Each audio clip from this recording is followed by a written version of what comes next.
Bonjour à tous. Merci à tous d'être présents donc, pour ce webinaire avant vendange consacré au crément de Loire. Donc, il est organisé par la section crément de Loire. L'objectif est de fournir quelques préconisations et points de vigilance sur le millésime avec donc Nicolas Secondé qui est consultant auprès de la section depuis maintenant plusieurs années. Et donc, on organise maintenant traditionnel le webinaire. Donc, ce que je vous propose, c'est qu'on démarre tout de suite. Et puis, je vais te laisser la main, du coup, Nicolas, pour Ok. nous donner les tendances. Alors bonjour à tous, merci Amandine. Donc voilà, moi physiquement je suis à Milan. En fait nous avons commencé les vendanges en Italie depuis le 8 août. Et donc depuis le 8 août, on est un petit peu sur une course contre la montre pour suivre les maturités et couper les raisins en temps et en heure. Voilà. Donc juste pour faire avant de parler spécifiquement de la vendange, juste pour refaire un petit point sur l'année, se remémorer un petit peu les phases importantes de l'année. On a tous constaté une floraison qui était globalement assez précoce et surtout contrairement à l'an passé, une floraison qui a été très homogène et relativement rapide. Et donc vous allez voir, ça a directement une incidence sur les vendanges. L'autre point aussi assez marquant, c'est qu'on a eu une période végétative finalement pas trop chaude. On a eu des périodes un peu de canicule fin juin là, mais sinon le mois de juillet a pas été d'une chaleur extrême. Et on a quand même rentré pas mal d'eau cet hiver et au printemps, ce qui fait qu'on n'a pas eu réellement de période de stress hydrique. Et ça, vous allez voir que ça a aussi une incidence sur les raisins et sur la qualité des mous. En plus, vu qu'on avait une réserve hydrique relativement importante, on n'a pas eu de stress, donc une maturation finalement qui se fait relativement bien, même si effectivement sur la dernière période, là, sur les 10 derniers jours, on a une période très chaude, globalement, un peu partout. Euh, mais donc, ce qui a fait que, vu qu'on avait un peu d'eau et disponible, en fait, on a euh, une maturation qui, si au départ stagnait un peu, en fait, a eu tendance plutôt à s'accélérer. Et ça s'est manifesté en Italie, mais aussi à Limoux, et aussi en Bourgogne, et aussi en Alsace. Donc, Val-de-Loire, c'est un peu, on suit aussi le même schéma. C'est avec des acquisitions journalières de sucre relativement importantes, hein, de l'ordre de 0,25 à 0,3 degrés potentiels jour, et aussi avec des chutes d'acide malique qui ont été relativement importantes en Italie. Alors, nous, on va peut-être moins le subir sur le Val-de-Loire parce que là, maintenant, on est en phase de maturation, mais il fait un petit peu moins chaud. En Italie, il faut imaginer qu'on a eu des pertes, ou dans le sud de la France, des pertes d'acide malique de 0,4 à 0,5 grammes par jour.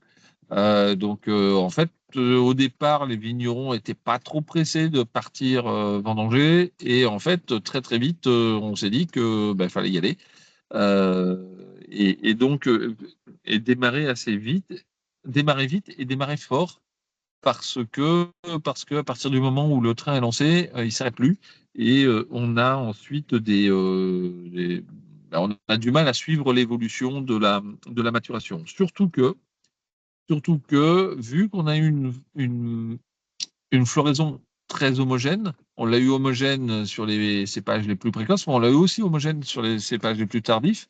Et en fait, on a un phénomène que j'ai rarement vu, c'est que en fait, entre les parcelles les plus hâtives et les parcelles les plus tardives, habituellement, on va avoir 1 degré, 1,5 degré, voire 2 degrés sur le même cépage, etc. Mais là, en fait, on a 0,5. Ce qui fait que si on commence pas à l'heure dite, en fait, on va vite être en retard. Donc ça, c'est quelque chose qui est assez important à noter cette année. Donc, en fonction de vous, vos prélèvements, si vous devez partir, n'attendez pas trop parce que si vous commencez trop tard, vous allez être très très vite dans le jus, on va dire. C'est-à-dire que vous allez vous faire dépasser par les maturités. Et là, j'ai déjà entendu, que ce soit en Italie ou que ce soit dans le sud de la France, sur les mous, ou également en Alsace qui vient de commencer, où ils commencent avec des degrés qui sont déjà proches de 11, en sachant que les autres continuent à galoper, malgré la pluie, malgré le temps qui s'est rafraîchi, et ils vont vite être en retard, quoi. Donc, petit conseil, si vous pouvez démarrer, et si vous démarrez, démarrez fort. Après, au niveau du pressoir, globalement, on a des programmes de pressurage qui sont beaucoup plus simples que ceux qu'on a pu faire l'an passé. Pourquoi? Parce qu'avec un point d'éclatement de baie, en fait, avec une floraison très homogène, on a un seul point d'éclatement de baie. Alors, je dis un voire un demi en plus. C'est ce que j'ai constaté, que ce soit en Franciacorta ou j'ai constaté aussi sur Gaillac. C'est qu'en fait, bien que la maturation, la floraison ait été très homogène, en fait, avec les 2 périodes de canicule qu'on a eues, on a créé un petit peu d'hétérogénéité, ce qui fait qu'on a des points qui sont un petit peu décalés aussi.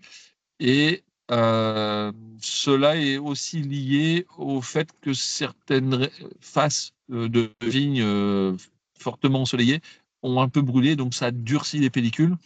Ce qui fait que, je me suis noté, je vérifie les points, mais grosso modo, les chardonnays ont un point d'éclatement de baie qui se situe autour de 250-275 millibars, alors que les pinots, eux, sont plutôt en dessous de 200, autour de 180, 180-90, en sachant que ensuite on a un autre point qui vient autour de 500 millibars, là qui est relativement homogène entre Pinot et Chardonnay.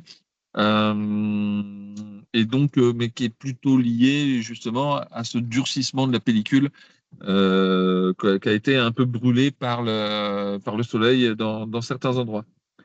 Moi, ce que je constate, c'est que on a lié à ce temps de végétatif, enfin cette météo pendant une période végétative relativement clémente, pas trop chaude, je constate qu'on a un très beau rapport tartrique-malique.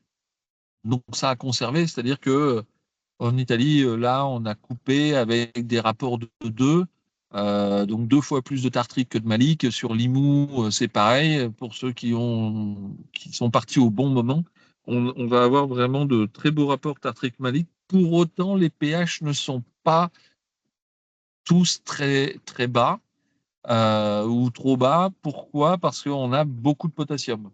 Alors, beaucoup de potassium parce que les pellicules, elles ont un peu souffert de la chaleur et ont été un peu brûlées, ce qui fait qu'on a une libération relativement importante de potassium.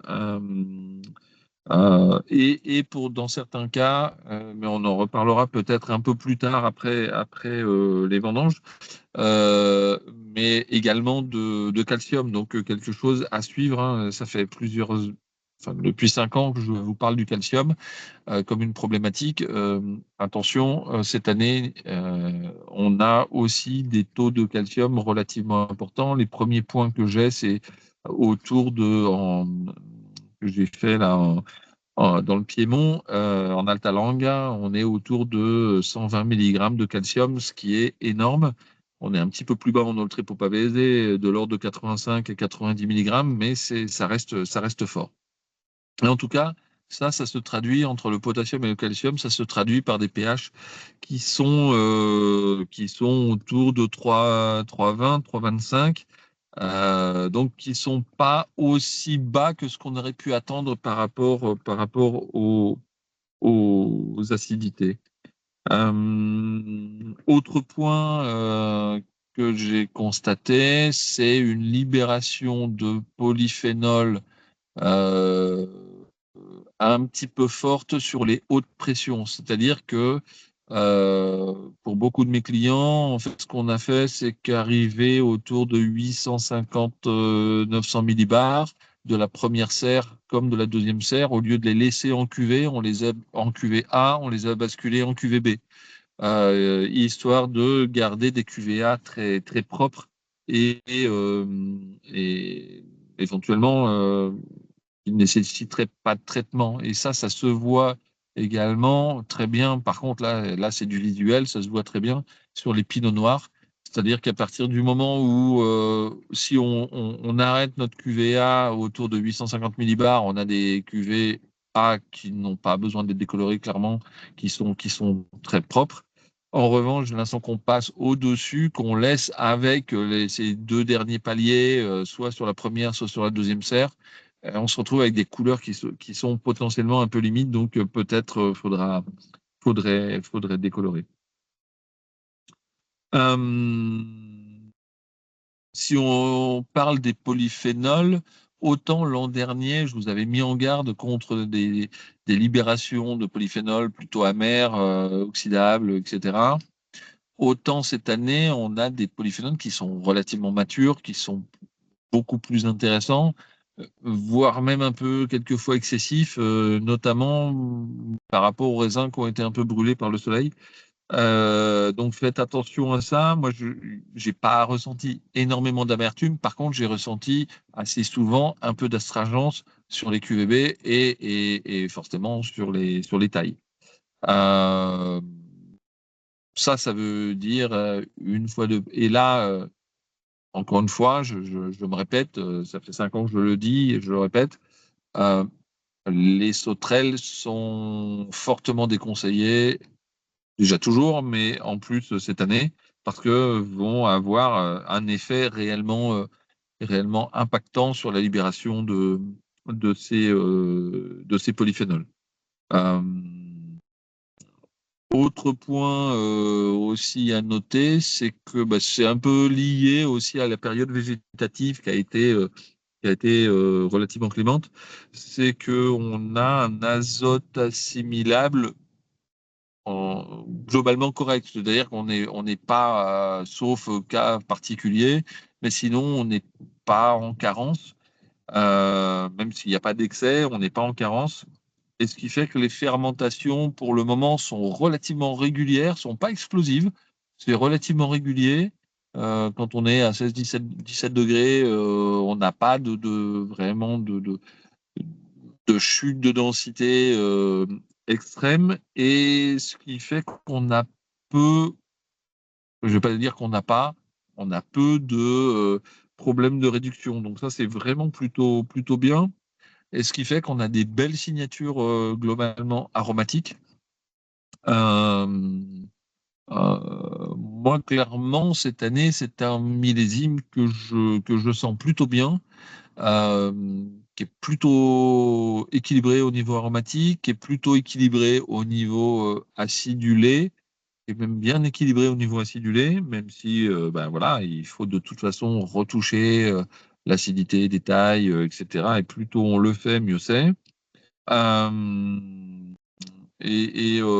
donc ça, je suis plutôt assez confiant.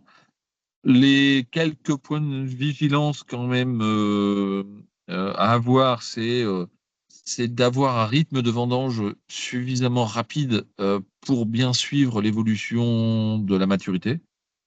Puisque comme je l'ai dit en introduction, c'est une maturité qui évolue relativement vite, hein. Euh, et les quelques points, le point de vigilance aussi, c'est par rapport à la pluie. Quand on a des précipitations de 20-25 mm, j'ai vu très vite qu'on a des raisins qui sont pas très stables.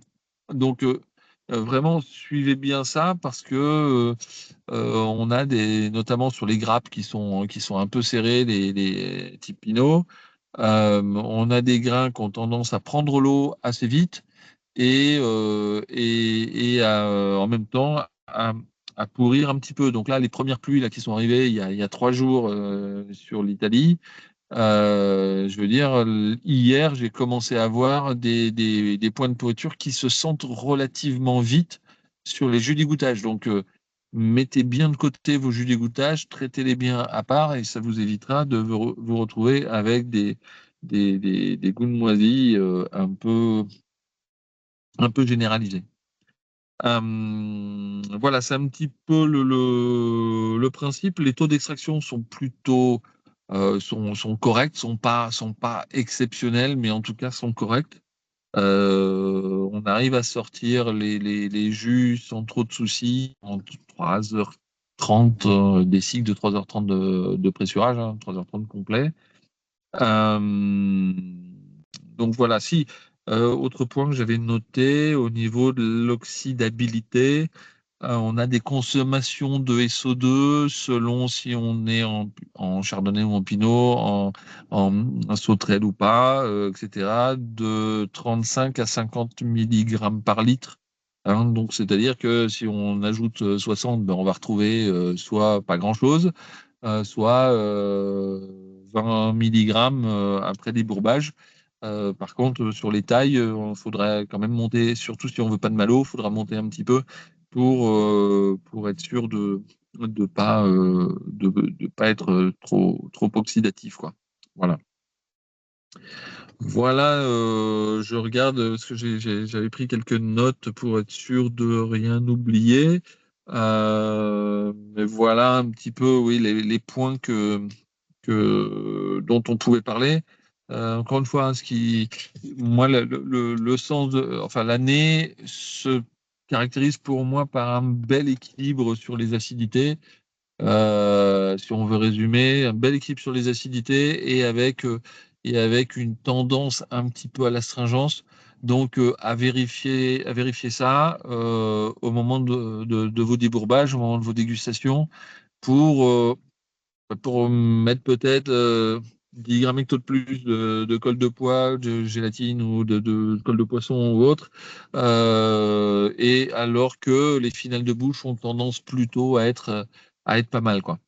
Euh, Vérifiez bien vos pH, travaillez bien les pH pour être sûr que ce potentiel tartrique malique que vous avez, après fermentation, vous le conserviez, hein, parce que quand on a 1800 de potassium, forcément, on va perdre pas mal de tartrique, hein. Donc n'hésitez pas à corriger début, hein, je vous ai toujours dit, moi, deuxième jour de fermentation, c'est là où c'est le moment le plus indiqué.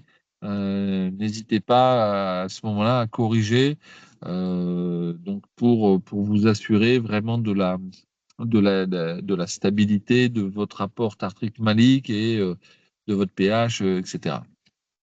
Voilà un petit peu les points que j'ai notés moi pour cette vendange. Alors, bien sûr, ben, si vous avez des questions, n'hésitez pas, je suis là pour y répondre. N'hésitez pas à poser vos questions dans la conversation de la réunion pour ceux qui souhaiteraient avoir des précisions sur tel ou tel point.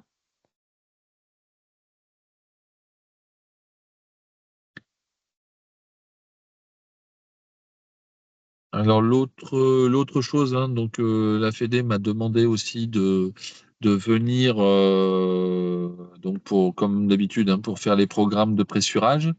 Donc je vais venir moi lundi prochain pour les faire.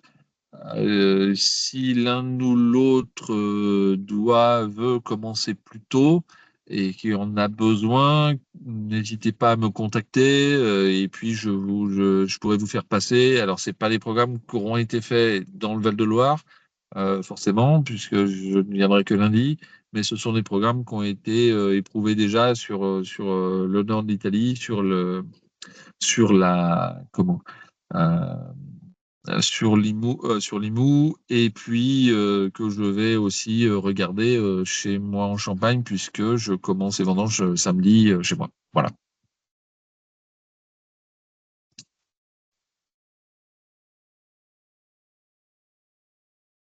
Alors, Il y a une avec... question, je ne sais pas si tu la vois. oh, je l'ai pas vu. Je l'ai pas vu. Alors, en ce qui concerne les amers du Chenin, qu'annonce ce millésime? Alors, pour le moment, pour les chenins, en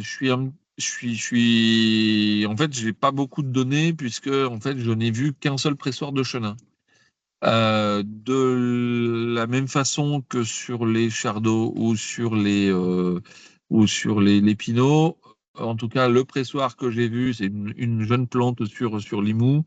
Je n'ai pas constaté d'amer très marqué. C'est une plante, encore une fois, donc ça n'a pas trop de valeur. Et encore une fois, c'est un seul pressoir. Donc c'est une plante de 4 ans qui a porté 30 hecto-hectares, grosso modo, et qui était à 11 et qu'on a coupé. Et par contre, là, on n'avait pas de. Moi, j'ai pas constaté d'amertume, j'ai pas traité les amers. C'est un vigneron qui est conventionnel. On n'a pas mis de PVPP. On a juste traité en colle de poids sur les cuvées et sur les tailles. On a traité sur gélatine, colle de poisson, mais on n'a pas traité PVPP parce que c'était pas nécessaire. En revanche, euh, on a fait donc ce fractionnement dont je vous ai parlé, donc en éliminant à partir de 900 millibars, on, on a basculé de 900 à 1200, on a basculé en taille de façon à préserver les cuvées de toute tannicité. C'était plutôt bien. Et avec une dérive pH sur les chenins, sur les tailles, qui est assez, enfin en tout cas dans son cas, qui était assez importante. Voilà. Donc c'est-à-dire qu'en gros, entre les fins de cuvée et les fins de taille, on s'est retrouvé avec un 0,25, 0,30 de pH en plus, quoi.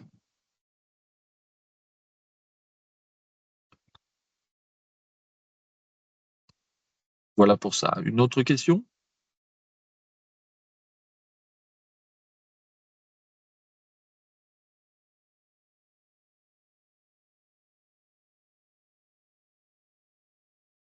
Est-ce que...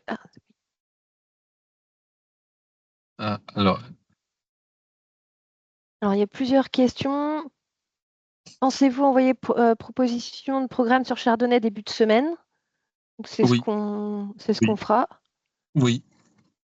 Maxime, qui trouve que sur Chenin, sur Bay, il y a bien une maturité sucre-acide, mais que les polyphénols, eux, sont pas du tout mûrs. C'est ça. Même impression sur d'autres cépages que tu as ramassés? Question. Alors moi, j'ai pas encore une fois sur le chenin, Maxime, j'ai pas vraiment j'ai pas de recul puisque sur Limoux là, ils étaient plutôt à se dépêcher à accueillir leur chardonnay et leur pinot plutôt qu'envisager les chenins. Ils vont commencer ce week-end en fait. En tout cas pour les domaines que je suis. Alors, on a eu ce phénomène au début, en fait, la sensation de polyphénol un peu vert, elle se sent. Euh, mais en fait, quand on suit le malic, en fait, on se rend compte que dès l'instant que le malic plonge autour de sous 4 grammes, quoi, on va dire, vers 3 grammes et demi, en fait, cette sensation de polyphénol dur a tendance à diminuer très rapidement aussi. C'est-à-dire qu'on tant qu'on a des pellicules, tant qu'on a de l'amertume, en fait, on n'est pas encore tout à fait mûr.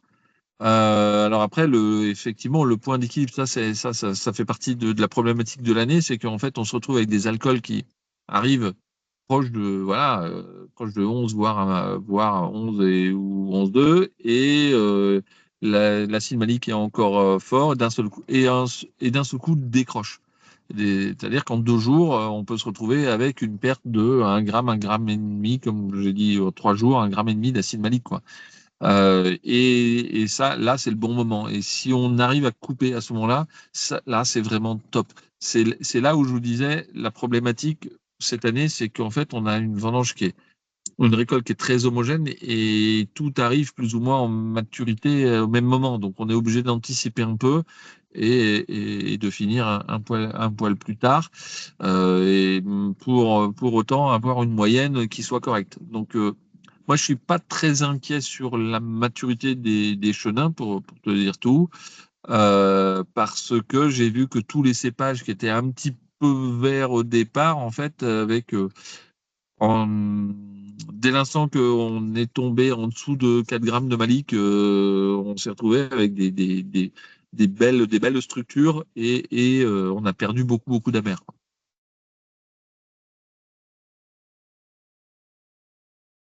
Autre question, sur des chardonnays et gros lots noirs déjà un peu mûrs, au-dessus de 11,5 et 3,15 de pH en prélèvement, quelles sont les précautions à prendre?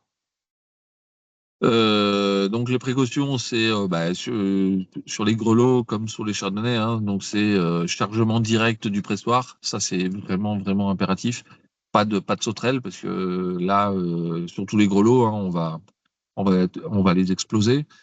Euh, la problématique, c'est cette extraction de polyphénol, hein. Donc là, de la même façon, on va couper le pressoir. Enfin, on va changer de qualité de jus à partir de 850, 900 sur les gros lots. Si c'est très mûr, peut-être qu'il faudra déjà enfin changer à 800 millibars pour ne pas avoir de libération de couleur, quoi. Parce que si le problème il est là. L'autre point, c'est quand on est sur des raisins comme ça qui sont très mûrs, bien respecter les taux de remplissage des pressoirs et les temps de remplissage. C'est-à-dire que il faut, quand on remplit le pressoir, faut le faire vite et bien et pas surcharger son pressoir. Je vous rappelle, vous avez un pressoir de 50 hectos, c'est 2 tonnes 5. Dès l'instant que vous allez dépasser 2 tonnes 5, vous commencez à tasser un peu et forcément, on va avoir de la macération. Sur les gros lots, ça marche. Enfin, ça se voit directement, quoi. Euh, et par contre, par rapport au degré alcoolique, les sucres, quand ils sont là, quoi, hein. Je veux dire, après, ce que j'ai fait, justement, c'était hier. On a fait chez un vigneron qui, lui, a commencé un peu tard. En fait, on a fait une moyenne pondérée de ces degrés alcooliques pour savoir où il en était. Donc, si vous avez des chardonnays qui sont un peu forts, essayer d'anticiper un peu les chenins pour pouvoir avoir des moyennes qui soient correctes, hein. Je vous rappelle, la limite technique, hein, pour moi, c'est 11,7, hein. Dès l'instant qu'on dépasse 11,7, on va finir au-dessus de 13. Les prises de mousse, ça fait des vins qui ont tendance à être un peu plus lourds, etc. Donc, on a cette chance dans le Val-de-Loire d'avoir le chenin pour acidifier un peu, etc. Donc voilà. L'autre cépage qu'il va falloir suivre, hein, c'est le Cabernet pour le rentrer avec une maturité en fruits, d'accord, mais encore avec de la fraîcheur et avec le risque toujours cette année, c'est cette libération de tanin. Donc où il faudra sans doute aussi séparer les jus de fin de serre pour aller les mettre aller les déclasser entre guillemets, hein, dans la qualité inférieure, quoi. Mais en tout cas, ceux qui sont déjà 11,2, 11,3 aujourd'hui, faut vraiment se bouger parce que voilà, sur des acquisitions à 0,25, faut y aller, quoi.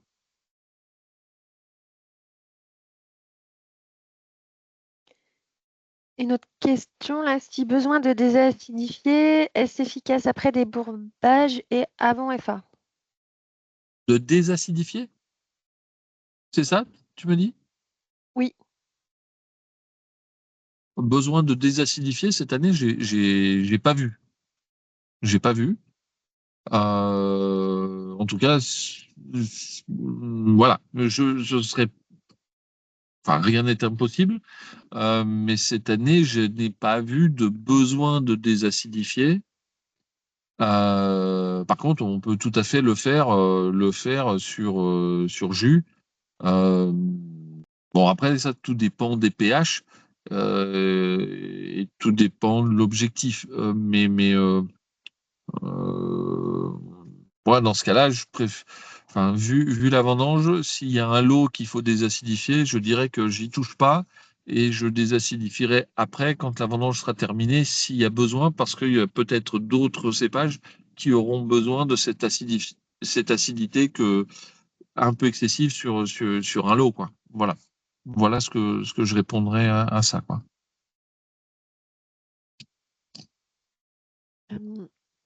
Pour les cabernets francs, faut-il privilégier le côté aromatique ou technique?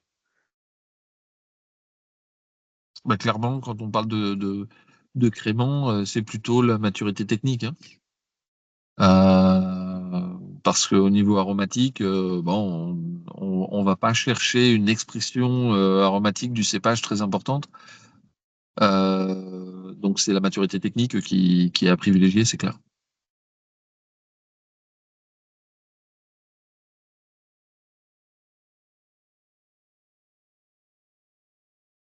Est-ce qu'il y a d'autres questions?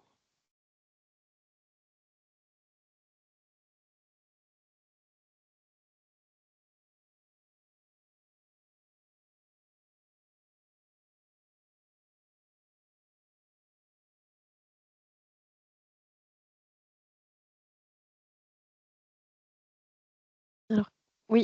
Ouais. Quel est l'idéal de L'idéal, maturité technique? l'idéal de la maturité pour moi sur un cabernet, ce serait effectivement d'aller alors un petit peu au-dessus des 11 voilà, habituels, d'être sur 11,3, 11,4 pour aller vers cette maturité, enfin s'approcher de la maturité aromatique, quoi, je veux dire, en sachant qu'on à 11,4, voire même 11,5, on y est de toute façon bas. Mais en tout cas, c'est pour limiter un peu l'expression végétale. Et puis, mais après, c'est un équilibre hein, qu'il faut trouver par rapport effectivement à à la signature végétale qu'on peut avoir sur le Cabernet Franc et avec, je dirais, avec des une belle extraction, donc déjà première chose, le respect du raisin pour essayer de le triturer le moins possible.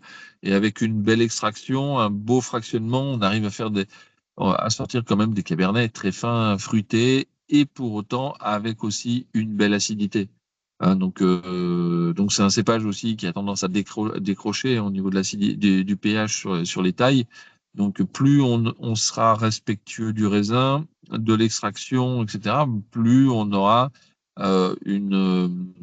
comment euh, un ensemble qui sera équilibré, stable et qui n'évoluera pas trop vite d'une part et qui sera pas trop végétal ou,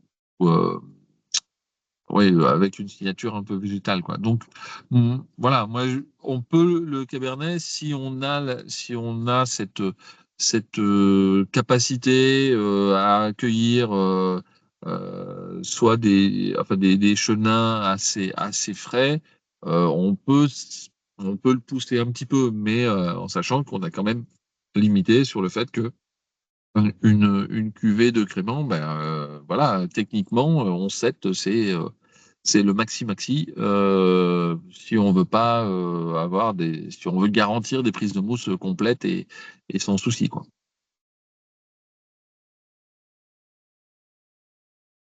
Il y a la même question du coup sur Chardonnay, Chenin, Hors-Bois également et Pinot de Nice. Alors, sur les Pinot de Nice, très honnêtement, j'ai très peu d'expérience, donc je vais pas m'étendre beaucoup. Et en revanche, bon, sur les chardonnays, voilà, moi, je pense que quand on est sur des bases de 11, on est presque au max, je veux dire, parce que ensuite, on va aller sur des caractères qui sont un peu plus exotiques, un peu plus lourds, et on perd cette fraîcheur et cette élégance du chardonnay. qui a tendance vraiment à empâter, arriver à un moment, il a tendance à empâter, hein. Faut savoir que ce soit à Limoux, que ce soit en Franciacorta, ou que ce soit dans beaucoup de régions où on plante beaucoup de chardonnay pour les bulles. En fait, aujourd'hui, on est en train, où on a planté beaucoup de chardonnay pour les bulles, on est en train de trouver des cépages acidifiants, entre guillemets, je mets des guillemets à ça, simplement parce que les chardonnays ont tendance à évoluer, à devenir un petit peu lourds. Euh, donc, euh, que ça soit des pinots blancs sur la Franciacorta, que ça soit les chenins sur Limoux, en fait, on trouve des alternatives pour essayer de les rafraîchir, quoi. Donc, c'est un petit peu ça, les chardonnays, je dirais, ils commencent à décrocher, on va dire, autour de 11. Quand le pH commence à arriver à 3,15, 3,20, ouais, il décroche et il va plutôt sur une signature quelque part 20 tranquille que sur une signature basse bulle, quoi. Hein. Et, et moi, j'aime bien, c'est pareil, j'aime bien avoir des chenins pas trop mûrs pour avoir des signatures très agrumes, très citron vert, pour justement rééquilibrer des choses auraient tendance à être un petit peu lourdes, un peu pesantes, quoi.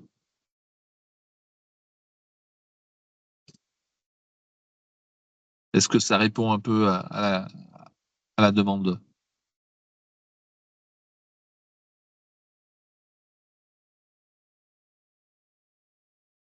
Ça a l'air d'être bon. Il y a d'autres questions. Avec les tailles chargées en polyphénol, comment se passent les débourbages? Alors, ah oui, très bonne question. Alors, moi, cette année, j'ai fait des essais d'enzymage avec des doses différentes. Déjà, pour la clarification, ça se passe plutôt bien. Euh, on n'a on n'a pas nécessairement besoin de mettre 2 grammes hecto, hein. Là, ce matin, j'ai goûté des jus qui ont été débourbés avec 0,25 et 0,25 grammes et ça s'est très très bien passé. Et donc, on était 0,25 sur les QVA, QVB et 0,5 sur les tailles et ça s'est très très bien passé, sans souci. Les débourbages en colle végétale sont un petit peu moins efficaces, voire quand même beaucoup moins efficaces que les colles animales cette année. Ça tombe un peu moins, c'est-à-dire qu'une colle animale, on arrive très très facilement autour de 25-30 NTU. Sur les colles végétales, c'est un petit peu plus difficile. On finit à 70 NTU, mais plus bas, sauf si on a vraiment du froid, mais sinon, plus bas, enfin, avec des turbidités plus basses, j'ai pas vu beaucoup. Euh, donc voilà. Mais donc, oui, ça se clarifie quand même plutôt pas mal. Euh, pour pour les pinots qu'il faut décolorer sur taille, quand on a besoin de les décolorer, bon, on est souvent sur des doses autour de 50 grammes hecto de charbon par là, donc ça commence à faire. Et là, dans ce cas-là, systématiquement, j'ai associé avec de la bentonite parce que sinon, donc colle de poids plus charbon, la moitié du charbon reste en suspension, ça ne tombe pas. Donc j'ai associé avec de la bento et là, on a quelque chose de propre. Mais encore une fois, autour de 70 NTU, on a du mal à descendre en dessous. Mais sinon, au niveau voilà, des enzymes, des préparations enzymatiques, toutes marques confondues, j'en ai testé plusieurs et tout fonctionne relativement bien. Pas besoin d'enzymes spécifiques avec de la cellulase et de l'hémicellulase, hein. Vous savez déjà ce que j'en pense. Il n'y en a pas besoin. Et y compris pour la flottation, ça marche très très bien sur des enzymes classiques pure pectinase. Donc, pas besoin d'utiliser des enzymes qui vont en plus aller extraire des polyphénols à partir des bourbes, quoi. Hein, donc vérifiez bien avec vos fournisseurs que vos enzymes sont bien des pures pectinases. Voilà. Mais très bonne question. Je l'avais oublié.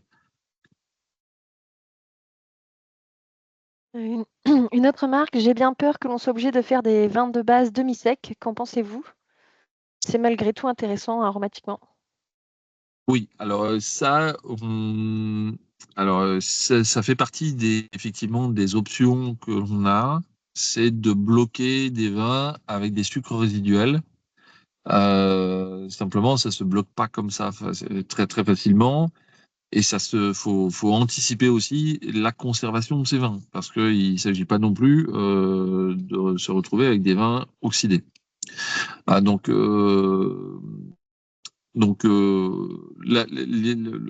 l'idée, hein, quand on va sur des vins de ce type-là, enfin sur des vins qu'on veut arrêter, déjà, c'est de ne pas les ensemencer 20 grammes hecto. Hein. On va les ensemencer petits bras à 5 grammes et ce sera suffisant. Ça sert à rien de mettre 25 grammes hecto de phosphate parce que ça sert à rien de les booster absolument pour qu'ils se multiplient plus vite. Ça ne sera que plus difficile à, à arrêter. Et au niveau de la fermentation alcoolique, l'idée c'est de faire des fermentations plutôt à basse température de façon à ne pas aussi augmenter la population levurienne, démesurément en tout cas. L'autre point, c'est que idéalement, c'est de fermenter à basse température. Quand je dis à basse, c'est autour de 16 degrés. Et quand on arrive au point où on veut arrêter, c'est d'anticiper et de mettre dans une cuve qui, soit suffisamment adaptée pour baisser la température, la baisser de façon massive. Hein. Et à ce moment-là, l'idée, c'est d'ajouter 15-20 grammes de bento, et la bento, en fait, va aller venir plaquer les levures dans les fonds de cuve. Et de cette façon, on va se retrouver avec un vin qui sera sucré, encore fermentaire, mais en tout cas avec une activité qui sera bien inférieure. Donc ça vous permet de préparer votre filtration pour ne pas perdre de trop, parce que là, on va devoir filtrer un vin gazeux. Donc c'est pas et sucré, c'est pas forcément le plus idéal. En tout cas, ça se fait très bien. J'en ai arrêté avant-hier. Ça s'est très bien passé, pas de souci. Euh, et après, quand on les remet quand on les filtre, hein, on les remet en cuve. Donc là, moi, je les ai chargés en glutathion, en glutathion, en levure enrichie, enfin naturellement riche en glutathion, de façon à assurer à la fois la conservation aromatique, éviter que ça consomme trop de SO2. Et à ce sujet, ce sont des vins que naturellement j'ai acidifiés et j'ai poussé un peu l'acidification. L'objectif étant d'avoir un pH le plus bas possible de façon à bloquer toute velléité de départ ou de redémarrage de fermentation en attendant de faire les assemblages. Donc quand on arrête des vins comme ça, faut penser déjà aux assemblages. Donc les vins qu'on arrête, ce ne sont pas les tailles, ce sont forcément des cuvées A, voire des cuvées B, mais en tout cas pas des tailles. Hein, parce que si vous avez trois produits différents, votre problématique de degré, vous allez l'avoir aussi bien sur votre haut de gamme que sur votre bas de gamme. Donc l'idée, c'est d'avoir une base pratiquement qui rentre dans votre gamme arrêtée avec des sucres que vous allez pouvoir utiliser autant sur vos hauts de gamme que sur vos cuvées plus classiques et plus basiques. Hein, donc voilà. Et de toute façon, les cuvées seront naturellement plus faciles à arrêter que les tailles. Pourquoi? Parce que naturellement, les pH sont aussi plus bas, quoi. Donc plus facile à conserver, plus facile à arrêter. c'est quelque chose sur lequel il faut être clair dès le départ. Voilà. Mais en tout cas, oui, ça c'est une solution. Donc moi là, je les ai fait arrêter pour pas en arrêter trop de volume parce qu'il faut de la puissance rigorie après pour conserver cette cuve en attendant les assemblages. Donc là, moi, je les ai arrêtés entre 6 et 7 degrés d'alcool, ce qui nous permet d'avoir un effet aussi de dilution important sur l'alcool, un effet sucrant, sans que ça soit, pour essayer de marquer le moins possible. Voilà. L'autre point qu'on m'a demandé aussi en Italie et à Gaillac, c'est est-ce que ce serait pas plus simple de garder des jus non fermentés? Alors, sur le papier, c'est relativement intéressant. Sauf que quand on fait des assemblages de cuvées au moment pré-tirage, on se retrouve avec des vins. Donc, imaginez, vous retrouvez à assembler, quand on a la chance d'en avoir, des vins de réserve, donc plutôt en arôme tertiaire, avec des vins de l'année en arôme secondaire et avec des jus qui vont vous donner ensuite des vins arôme primaire. Ce qui fait que déjà à assembler, c'est très compliqué puisqu'on assemble du vin avec du jus et en plus, après fermentation, on va se retrouver avec les 3 stades aromatiques en même temps dans la bouteille. Euh, donc ça, c'est une pratique qui était beaucoup utilisée au Luxembourg il y a 20 ans. 25 ans, quand j'ai commencé avec eux, on a totalement abandonné et bien nous en a pris parce que la qualité des vins nous le remercie chaque jour, quoi. Donc parce que effectivement cette complexité arôme primaire, arôme secondaire, arôme tertiaire en même temps dans la bouteille, franchement c'est moyen, c'est pas terrible. Donc le fait de faire fermenter en partie, ça nous permet effectivement d'arriver à faire des assemblages de vins et dont une partie est sucrée. Bon, c'est un peu dérangeant en dégustation, mais en tout cas, on s'en sort beaucoup mieux.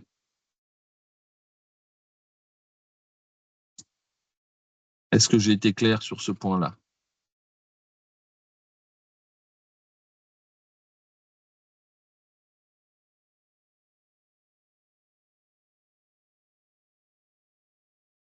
Ça semble bon. Est-ce qu'il y aurait d'autres questions?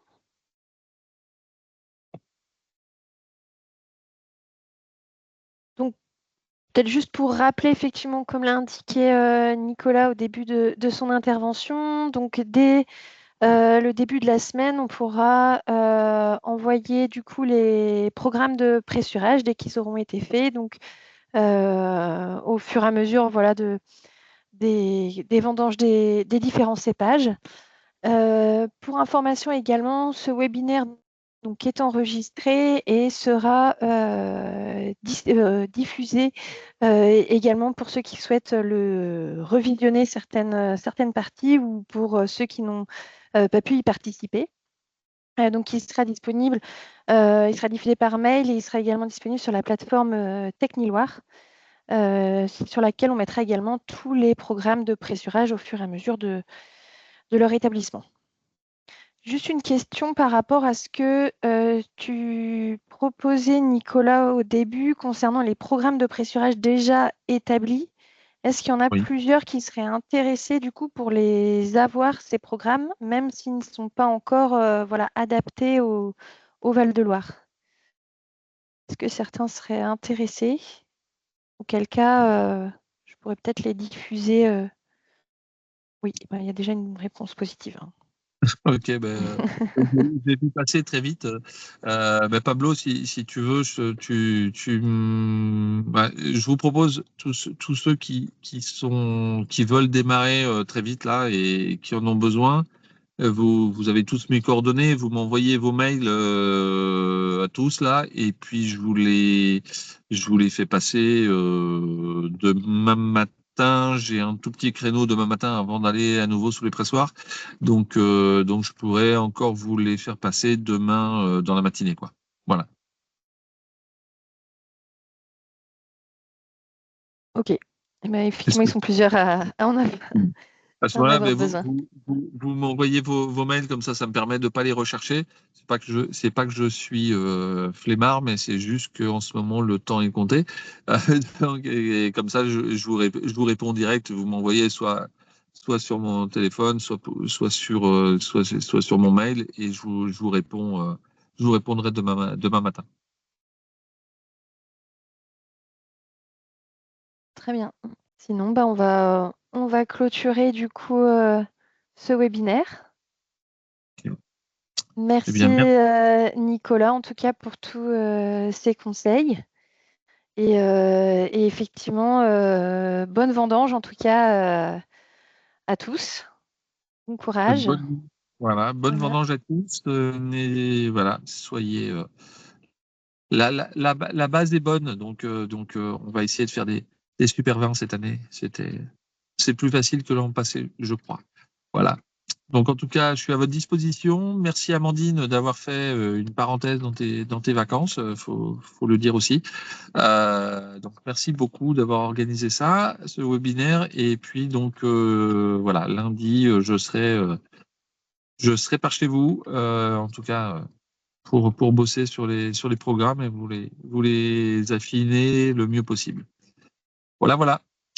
Merci à tous de votre attention et à très bientôt. Merci, au revoir. Au revoir.